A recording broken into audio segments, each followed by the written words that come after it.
You can have all of the knowledge of how to spend your money, but if you haven't made or grown or cultivated the behaviors that will allow you to do those things on a consistent basis, you'll still have difficulties with your finances.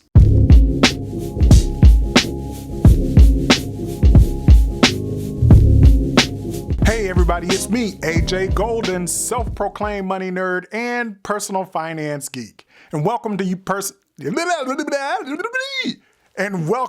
to Personal Finance Made Easy. I created this channel to help you win with your finances by making concepts such as budgeting, saving, and investing simple and easy. Today, I want to talk about the 3 budget busters, the things that make you completely void out the monthly budget that you've planned. But before I do, I want you to take a moment and subscribe to my channel. If you've been enjoying this content, why not become a subscriber and hit that notification bell so that you don't miss out on any future videos. And if you like this video, and even if you don't like the video, please hit that like button.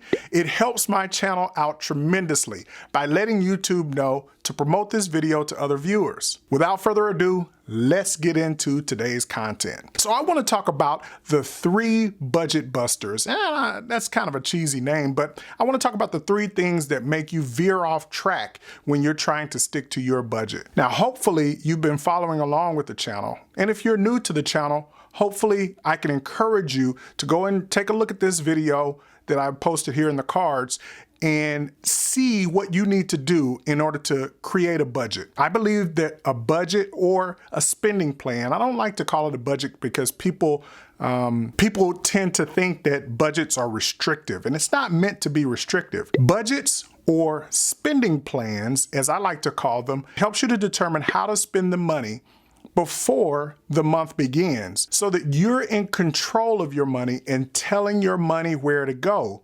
each pay period. And today, I want to talk about the things that get you off track from following your spending plan. Now, if you're disciplined and you've created a good spending plan, then these things really shouldn't get you off track. But I will be the first to admit that these things trip me up sometimes too. So you've got to know that personal finance is a behavioral subject. Our behaviors dictate how well we do with our personal finances. You can have all of the knowledge of how to spend your money, where to invest it, how to grow it, how to generate income. You can have all the knowledge that you want, but if you haven't made or grown or cultivated the behaviors that will allow you to do those things on a consistent basis, you'll still have difficulties with your finances. And I want to talk about those 3 things today. The first is, and this is for me as well as anybody else, is entertainment.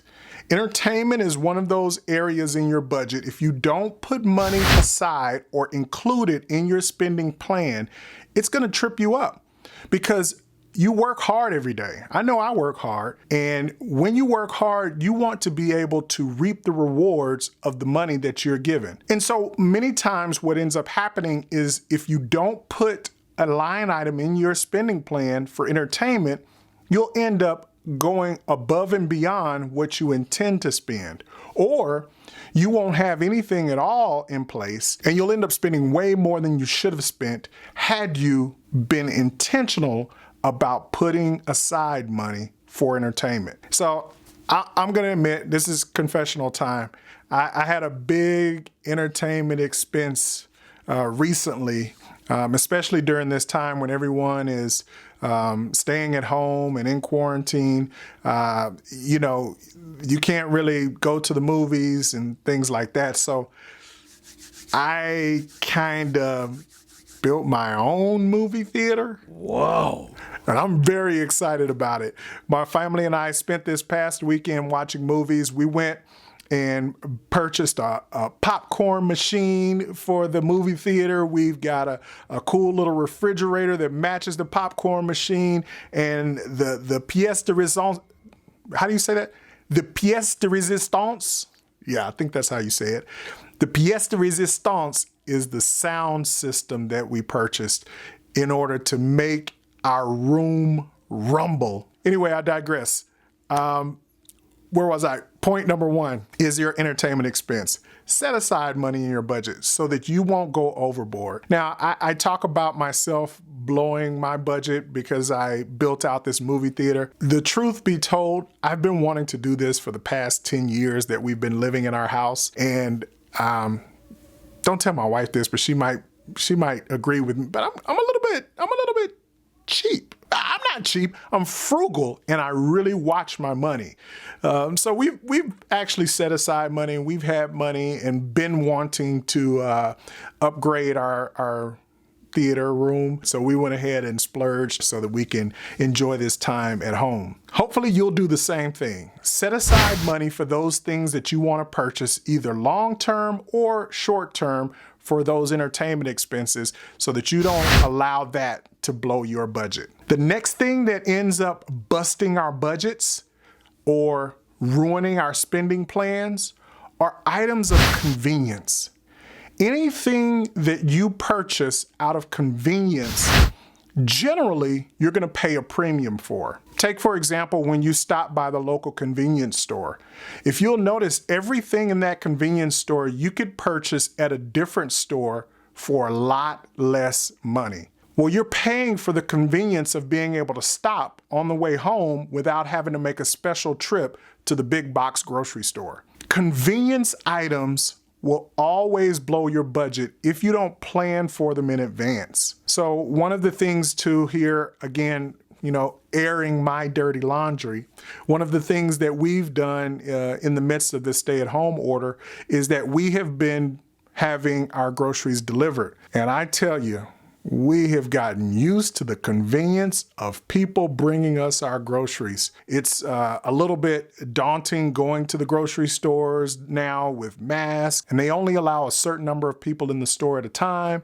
So we've allowed the luxury and the convenience of using delivery services to have our groceries brought to us. But we pay a premium for that. Fortunately for us, we have set aside additional money so that we can allow that premium. And some of that additional money is coming from the fact that we're not driving to work anymore. So our vehicle costs and gas to fill up for our commutes back and forth to work have dramatically decreased. So in our spending plan, we're able to reallocate that money from that line item in our spending plan to the convenience of allowing at-home delivery. But what I want to ask you to do, or what I want to share with you, is to make sure that if you are taking advantage of convenience items, you have to realize that you're going to pay a premium for it. So make sure that you're putting that in your spending plan so that it doesn't end up derailing you from staying on track. All right, the third thing is unexpected expenses. Now, unexpected expenses can hit you in a couple of different categories. One could be spontaneous spending. You're out and you find something you like in a mall or a store, and you just have to have it for some reason. My problem most times is electronics and Amazon. Oh my goodness, Amazon. I'm looking for things that I need, and I always end up, thinking, hey, this is that convenience thing again. And spontaneous is I'll grab something off of Amazon and have this shipment come directly to my door. Not only is that convenient, but a lot of times it's spontaneous. So the way I try to combat that spontaneity is I'll let it sit in the cart, and then I'll come back to it 24 to 48 hours from the moment when I think that I need it. And if I determine at that point in time that it is really something that I need to have and it's within the budget, then I'll go ahead and order it. But a lot of times I'll return to that shopping cart and realize I really don't need this. So you can do the same. If you have a tendency to spontaneously shop, make sure that you're, leaving your credit cards at home and shopping with cash. It hurts more to get rid of that cash or to pay with cash, and generally you'd be less spontaneous if you have to spend that hard-earned cash. So that's one way of getting around spontaneous shopping. You can do the same as I do, is if you purchase on Amazon, put it in the cart, Don't return to it for another 24 to 48 hours. Determine at that point in time if you need it. And if it's in the budget, then go ahead and get it at that point.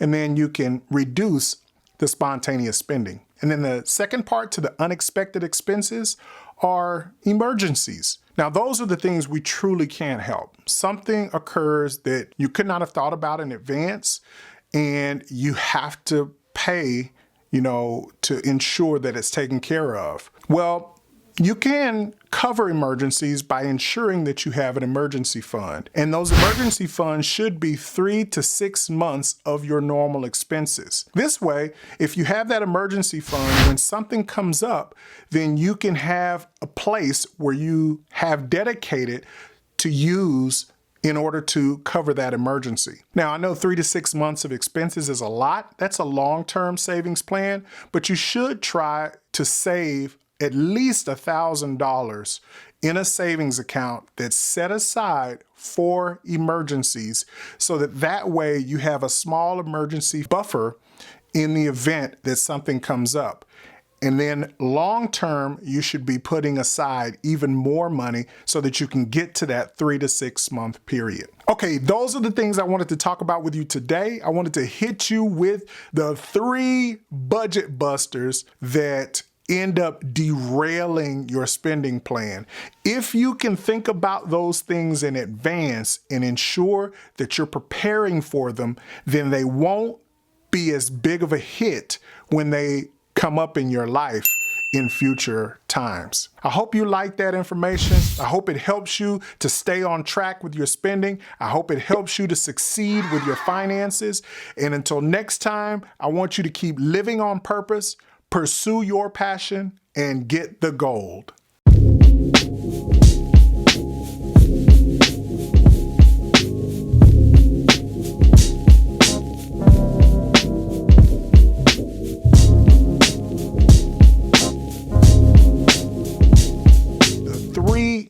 I keep doing this.